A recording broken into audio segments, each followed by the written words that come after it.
में विशेषण के भेदों को पढ़ रहे थे। हम लोगों ने कौन कौन सा भेद पढ़ा था? पहला गुणवाचक विशेषण पढ़ा था, फिर संख्यावाचक विशेषण पढ़ा था, फिर परिमाणवाचक विशेषण।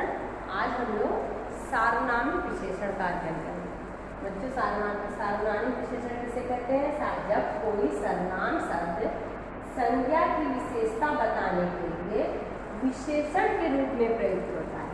संज्ञा की विशेषता बताने के लिए विशेषण के रूप में कोई सर्वनाम शब्द संज्ञा की विशेषता बताने के लिए विशेषण के रूप में प्रयोग होता है तो उसे सार्वनामिक विशेषण कहते हैं। देखिए, जैसे यहाँ उदाहरण, मुझे कोई पुस्तक दे दो, तो देखिए सर्वनाम शब्द संज्ञा की विशेषता बता रहा है। कोई क्या दे दो? मुझे कोई पुस्तक दे दो, तो संज्ञा पुस्तक की विशेषता बताने के लिए ये सर्वनाम शब्द। तुम्हारी माँ आ गई, देखिए यहाँ तुम्हारी शब्द का प्रयोग माँ के लिए, माँ आ गई, माँ संज्ञा शब्द है और यहाँ तुम्हारी विशेषण शब्द है। किसकी माँ आ गई? तुम्हारी। तुम्हारा सूट सिल गया, किसका सूट सिल गया? सूट सिल गया किसका? तो तुम्हारा सूट सिल गया। यहाँ देखिए उदाहरण द्वारा समझाया गया सार्वनामिक विशेषण को। देखिए बच्चों, बुक में भी दिया हुआ है कि जब कोई सर्वनाम शब्द किसी संज्ञा की विशेषता बताने के लिए विशेषण के रूप में प्रयुक्त होता है तो उसे सार्वनामिक विशेषण। संज्ञा की विशेषता बताने की, जैसा मैं बताई हूँ, ये सर्वनाम शब्द संज्ञा से पहले प्रयुक्त होकर विशेषण। जो सर्वनाम शब्द होते हैं संज्ञा से पहले, देखिए पुस्तक के पहले है या माँ के पहले, संज्ञा से पहले प्रयुक्त होकर विशेषण का कार्य करते हैं। आपकी बुक में भी देखिए, आपकी पुस्तक में कुछ चित्र दिए गए हुए हैं। मुझे कोई भी पुस्तक दे दो, कोई भी पुस्तक दे दो, यानी पुस्तक को बता रहा है, लेकिन पुस्तक संज्ञा है तो कोई भी सर्वनाम शब्द का प्रयोग यहाँ पर किया गया है। तुम्हारा सूट सिल गया, किसका सूट सिल गया? तुम्हारा सूट सिल गया, तो सूट के पहले तुम्हारा सर्वनाम शब्द का प्रयोग हुआ है। सर्वनाम और सार्वनामिक विशेषण में अंतर। सर्वनाम में और सार्वनामिक विशेषण में क्या अंतर है? बोले ना, सर्वनाम शब्द संज्ञा के पहले सर्वनाम शब्द का सार्वनामिक विशेषण में प्रयोग होता है, लेकिन सर्वनाम और सार्वनामिक विशेषण में अंतर है। क्या अंतर है? रूप रचना के स्तर पर सर्वनाम और सार्वनामिक विशेषण में अंतर नहीं होता, यानी जो लिखा रहता रूप रचना, कोई तुम्हारा अपना इसमें देखोगे तो रूप रचना में कोई अंतर आपको नहीं दिखेगा। सार्वनामिक विशेषण सर्वनाम शब्द भी होते हैं, मतलब देखेंगे कि कोई तुम्हारा, अपना, हम, तुम, उसे, ये जो भी लिखा है इसकी रूप रचना में कोई परिवर्तन नहीं होता। ये जो है विशेषण सर्वनाम ही शब्द होते हैं। जो सार्वनामिक विशेषण होते हैं ये सर्वनाम शब्द ही होते हैं, लेकिन वाक्य में प्रयोग के स्तर पर दोनों में अंतर है। लेकिन ऐसे अगर हम लिखेंगे रूप रचना में तो कोई परिवर्तन नहीं होगा, लेकिन जब सार्वनामिक विशेषण के लिए हम उसका वाक्य में जब उसका प्रयोग करेंगे तो संज्ञा के स्थान पर जब वो प्रयुक्त होता है, कार्य करते हैं, तो वो उसमें परिवर्तन, अंतर हो जाता है। सर्वनाम शब्द संज्ञा के स्थान पर प्रयुक्त होकर वही कार्य करते हैं जो संज्ञा। सर्वनाम शब्द देखिए यहाँ पर तुम्हारा सूट सिल गया, सर्वनाम शब्द संज्ञा के स्थान पर प्रयुक्त होकर वही कार्य कर रहे हैं। यहाँ पर देखिए वही कार्य कर रहे हैं जो संज्ञा कर रहा है। मोहन बुद्धिमान है, वह सदा कक्षा में प्रथम आता है। जैसे देखिए एक उदाहरण, मोहन बुद्धिमान है, वह कक्षा में प्रथम आता है, उसे इस वर्ष भी छात्र का पुरस्कार मिलेगा। तो मोहन बुद्धिमान है, वह कक्षा में प्रथम आता है, उसे इस वर्ष भी पुरस्कार मिला। तो ये जो रंगीन शब्द दिया हुआ है, उसे, वह, इस वर्ष, ये सारा कुछ जो दिया है, ये सारे वह उसे सर्वनाम शब्द। वह लड़का सदा कक्षा में प्रथम आता है, उसका भाई एक अच्छा फुटबॉल खिलाड़ी है, वह उसका सार्वनामिक विशेषण है। ठीक है, यहाँ पर सर्वनाम शब्द है कि वह सदा कक्षा में प्रथम आता है, उसे इस वर्ष भी सर्वश्रेष्ठ पुरस्कार मिला। यहाँ पर सर्वनाम है उसे और वह, लेकिन नीचे वह लड़का सदा कक्षा में प्रथम आता है, तो वह लड़का उस लड़के के बारे में बता रहा है, उसका भाई के बारे में, उसका भाई। तो ये जो है यहाँ पे सार्वनामिक विशेषण है, उसका सार्वनामिक विशेषण है। ये दोनों क्रमशः लड़का तथा भाई संकेतात्मक विशेषता बता रहे हैं, मतलब संकेतात्मक इस वाक्य में किसका ही भाई है, वह लड़का है। तो सार्वनामिक विशेषण बच्चों हम लोग जान गए सार्वनामिक विशेषण और सर्वनाम में अंतर। अब प्रविशेषण क्या होता है? प्रविशेषण किसे कहते हैं जान के, विशेष किसे कहते हैं? जो विशेषण जिसकी विशेषता बताई जाती है वो विशेष कहलाता है। और प्रविशेषण क्या होता है? तो प्रविशेषण निम्नलिखित वाक्यों में रंगीन विशेषणों पर ध्यान दीजिए। यह बहुत गहरा कुआं है। कैसा कुआं है? कुआं गहरा है, बहुत गहरा, बहुत गहरा। तो विशेषण की जो विशेषता बताता है, गहरा है कुआं, ये विशेषता है, लेकिन कैसा कुआं है वो गहरा विशेषण की विशेषता बता रहा है। उस सभा में लगभग 20,000 लोग उपस्थित थे। कितने लोग उपस्थित हैं सभा में? लगभग 20,000। तुम तो बुद्धिमान, तुम तो बहुत ईमानदार बालक, ईमानदार बालक हो, लेकिन कैसे? बहुत ईमानदार। तो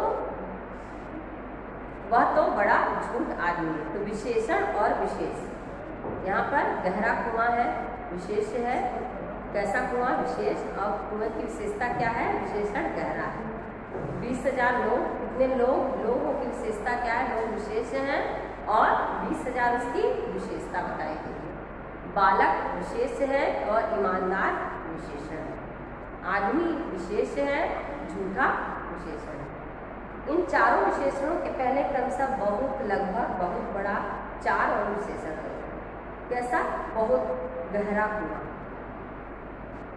बहुत बड़ा, लगभग, तो 4 और विशेषण है। ये विशेषण अपने अपने आने वाले विशेषणों की विशेषता बता रहे हैं। जो विशेषण की विशेषता बताता है उसे ही हम प्रविशेषण, क्लियर हुआ? विशेषण की विशेषता बताने वाले प्रविशेषण कहते हैं और जिसकी विशेषता बताई जाती है उसे विशेष्य कहते हैं। विशेषणों की विशेषता बताने वाले सब याद रखिएगा प्रविशेषण, और जिसकी विशेषता बताई जाती है वो विशेष्य कहलाते हैं। विशेषण शब्दों की रचना देखिए, संज्ञा से, क्रिया से, सर्वनाम से और अव्यय से। निम्नलिखित 4 प्रकार से की जाती है विशेषण शब्दों की रचना। संज्ञा शब्दों से कैसे विशेषण, संज्ञा शब्द से विशेषण कैसे बनते हैं? जैसे अर्थ से विशेषण शब्द आर्थिक, गुलाब से गुलाबी, ठीक है, नमक से नमकीन, विशेषता विशेषण शब्द है। पत्थर से पथरीला विशेषण है, संज्ञा शब्द पत्थर है, उसका पथरीला। इतिहास संज्ञा शब्द है, ऐतिहासिक। झगड़ा है तो विशेषण शब्द है, झगड़ालू। धन है, विशेषण है, धनी। नगर है, विशेषण है उसका, नागरिक। उसी तरह सर्वनाम शब्दों से विशेषणों की रचना। सर्वनाम शब्द यह है और विशेषण क्या हो गया? सर्वनाम शब्द है मैं तो मुझसा, सर्वनाम शब्द है आप तो आपसा या आपसी, सर्वनाम शब्द है कौन तो कैसा, ठीक है। तो ये सर्वनाम शब्द से विशेषण बना है। ऊपर जो है संज्ञा शब्द से विशेषण बना है। फिर क्रिया शब्दों से विशेषण। क्रिया शब्दों से क्या है? भागना तो भगोड़ा, घूमना से घुमक्कड़, पढ़ना से पढ़ाकू, लड़ना से लड़ाकू, ये विशेषण है, ठीक है।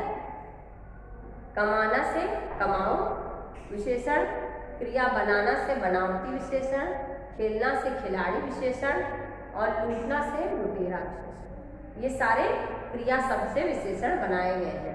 नेक्स्ट है अव्यय शब्दों से विशेषण शब्दों की रचना। ऊपर है तो अव्यय, ऊपर शब्द है, अव्यय में बोले ना, अव्यय क्या होता है? जिसमें लिंग वचन कारक के कारण कोई परिवर्तन नहीं होता। अव्यय से विशेषण तो ऊपरी, ऊपर से ऊपरी, बाहर से बाहरी और पीछे से पिछला, ठीक है। और सतह से सतही और भीतर से भीतरी, नीचे से निचला, आगे से अगला, आगे से अगला, ठीक है।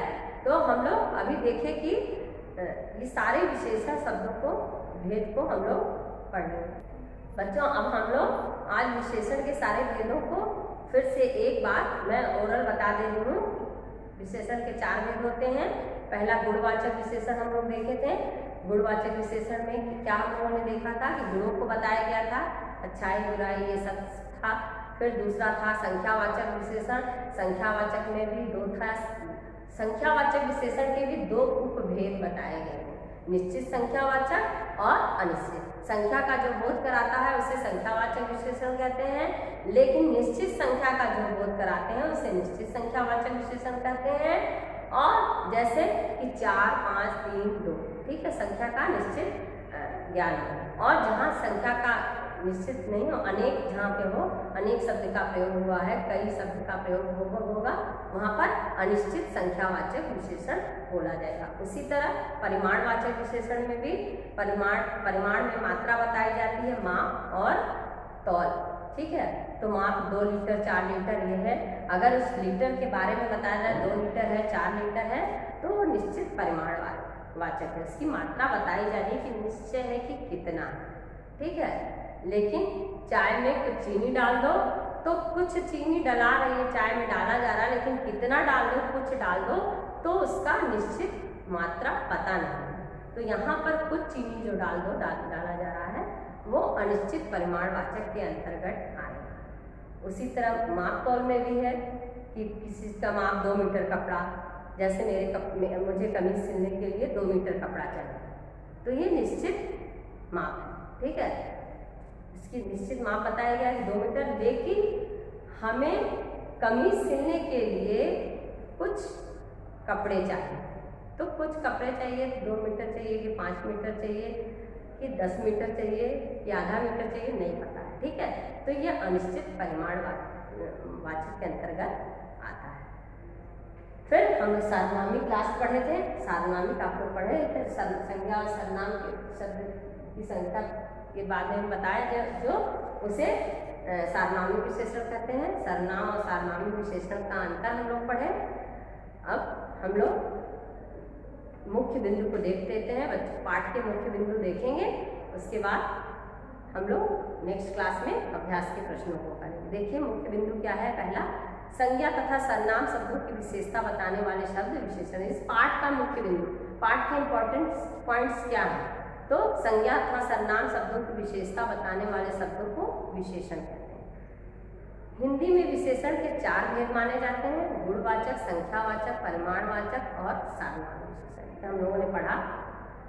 अपने विशेष के गुण, दोष, रूप, रंग, आकार, गंध, स्वाद का बोध कराने वाले शब्द गुणवाचक विशेषण कहलाते हैं। अपने विशेष के जिसकी विशेषता बताई जाती है, स्वाद है कैसा, गंध कैसा है, रूप कैसा है, रंग कैसा है, ये गुणवाचक विशेषण के अंदर। विशेष की जो संख्या का बोध कराते हैं वो संख्यावाचक विशेषण के अंतर्गत आते हैं। जो विशेषण शब्द अपने विशेष की मात्रा या परिमाण के बारे में बताते हैं वो परिमाणवाचक विशेषण के अंतर्गत आते हैं। जब कोई सर्वनाम शब्द संज्ञा के पहले प्रयुक्त होकर उसकी विशेषता बताए, कोई सर्वनाम शब्द संज्ञा के पहले प्रयुक्त होकर उसकी विशेषता बताए और विशेषण का कार्य करता है तो उसे हम सार्वनामिक विशेषण कहते हैं। विशेषणों की विशेषता बताने वाले को हम क्या कहते हैं, प्रविशेषण। विशेषण शब्दों की रचना 4 प्रकार के शब्दों से होती है। किससे किससे होती है, हम लोगों ने अभी देखा था, संज्ञा शब्दों से, सर्वनाम शब्दों से, क्रिया शब्दों से और अव्यय शब्दों से। बच्चों आज हम लोग विशेषण पाठ देखे। विशेषण में हम लोग विशेषण के भेद, परिभाषा सब कुछ पढ़ लिए। अब अगली क्लास में हम लोग अभ्यास के प्रश्नों को करेंगे।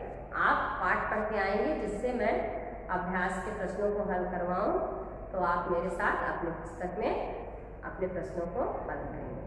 बच्चों आज का क्लास यहीं समाप्त होता है। नेक्स्ट क्लास में हम लोग अभ्यास के प्रश्न करेंगे। धन्यवाद।